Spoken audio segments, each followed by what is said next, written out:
Om Swastiastu. Assalamualaikum warahmatullahi wabarakatuh. Salam sejahtera untuk kita semua.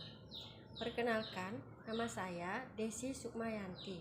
Saya berasal dari Bali. Saya adalah mahasiswa Universitas Terbuka UPBJJ Denpasar dengan nomor induk 859040104.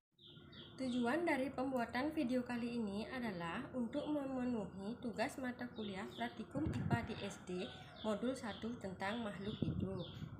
Judul percobaan yang saya ambil adalah ciri-ciri makhluk hidup. Adapun tujuan dari praktikum ini adalah mengamati ciri-ciri makhluk hidup di sekitar lingkungan tempat tinggal.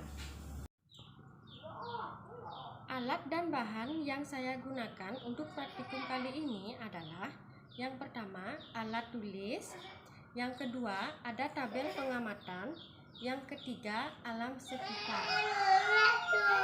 Baiklah, mari kita mulai pengamatannya. Di sini saya akan mencari 5 hewan dan 5 tumbuhan. Hewan pertama yang saya amati yaitu anjing. Anjing aktif bergerak dengan 4 kaki, lincah, dan memiliki otot yang kuat. Anjing bernapas menggunakan paru-paru.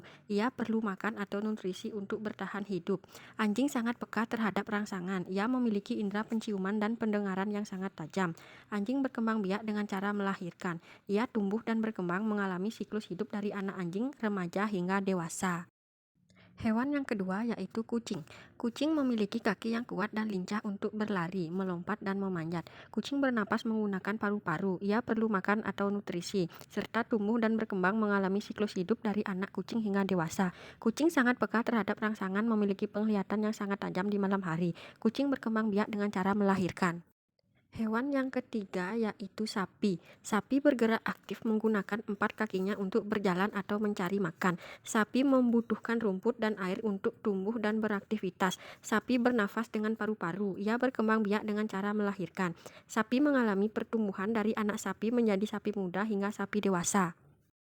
Hewan yang keempat yaitu semut. Semut bergerak, bergotong royong, dan sangat peka terhadap bau makanan. Semut bernafas dengan trakea yang terdiri dari lubang-lubang kecil bernama spirakel di sisi tubuhnya. Semut perlu makan dan tumbuh melalui metamorfosis. Ia berkembang biak dengan cara bertelur. Hewan yang kelima yaitu ayam. Ayam bergerak aktif dengan cara berjalan atau berlari, sesekali mengepakkan sayapnya. Ayam bernafas menggunakan paru-paru. Ia perlu makan biji-bijian. Ayam tumbuh dan berkembang mengalami siklus hidup dari telur, menetas menjadi anak ayam, dan tumbuh menjadi ayam dewasa. Ayam akan merespon rangsangan seperti cahaya atau suara. Ayam berkembang biak dengan cara bertelur. Sekarang saya akan mengamati tumbuhan. Tumbuhan yang pertama yaitu cabai. Cabai bergerak dengan batangnya yang tumbuh mengikuti arah cahaya dan juga bereaksi terhadap air di tanah. Ia bernafas melalui stomata, perlu makan dengan fotosintesis, tumbuh menghasilkan daun dan buah baru. Ia berkembang biak melalui biji cabai. Tumbuhan yang kedua yaitu pohon pisang. Pohon pisang bergerak secara perlahan saat tumbuh tegak ke atas. Ia bernafas melalui stomata dan linsel, perlu makan dengan fotosintesis, tumbuh dengan batang semu yang tinggi, dan berkembang biak secara vegetatif dengan tunas. Tumbuhan yang ketiga yaitu pohon kelapa. Pohon kelapa bergerak sangat lambat namun dapat bereaksi dengan akarnya yang menuju air. Ia bernafas melalui stomata, perlu makan dengan fotosintesis, tumbuh menjadi pohon yang sangat tinggi, dan berkembang biak melalui buah kelapa. Tumbuhan yang keempat yaitu pohon jambu. Pohon jambu peka terhadap rangsangan, batangnya tumbuh ke arah cahaya matahari. Pohon jambu bernafas mengambil CO2 dan melepaskan O2 melalui stomata pada daun. Ia tumbuh dan berkembang berawal dari biji, tumbuh menjadi bibit, lalu pohon tinggi. Pohon jambu membutuhkan nutrisi, menyerap air dan mineral dari tanah melalui akar dan melakukan fotosintesis, berkembang biak secara generatif. Tumbuhan yang kelima yaitu pohon durian.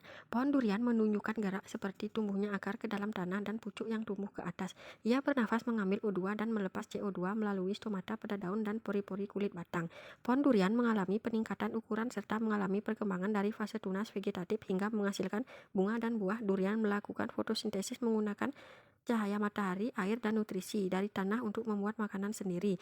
Pohon durian berkembang biak menghasilkan buah yang mengandung biji.